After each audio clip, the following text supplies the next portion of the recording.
Bonjour, bonjour, bonsoir, or good morning, good afternoon, good evening. Hello, blah, blah, blah. Hope you're doing okay. Welcome to another Thoughts from a Cable Collar. Today I'm going to think very quickly about perception, just because of something that happened to me earlier this morning. I was walking through the hotel and a man approached me and he said to me, bonjour. I thought, it's French. So I said, bonjour back. And then he started speaking in English. He said, do you know where the ski lockers are? And I realized that he was English because of his accent. And I said, all right, okay. Yeah, I know where they are. You just follow me. And I took him through the hotel, and then I said, you look for that sign, like Casa Ski or Casa Ski or something. And that's, and you use your room key and that'll get you in. And as I was leaving him, he turned to me and said, merci beaucoup. And I thought, that's very odd.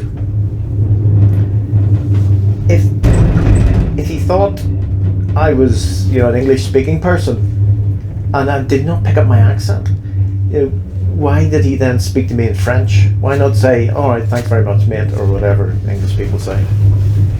And then I thought, I think he thought that I was a French person who could speak English but decided to use a horrific Northern Irish accent to speak English in.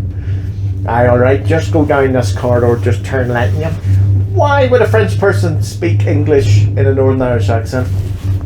And it struck me that it was about perception. He perceived me from the start to be French. Because I said bonjour to him, he thought, oh, definitely his father's French. And then when I spoke English to him, he thought I was a French person speaking English. How wrong could you be? But again, this is all about perception and confirmation bias. My saying bonjour to him at the start confirmed to him that I was indeed French. And it's just about how confirmation bias can have such an effect on us. We can see what we want to see, and it takes only the slightest bit of evidence to confirm what we already think. And it's so true, especially if you run through social media, which has an algorithm which feeds you things that you're already interested in, and so it confirms what you're already thinking about. And how easy it is to let our confirmation bias confirm what we already think. So for example, I was once thinking about changing my car. I was going to buy a VW Golf.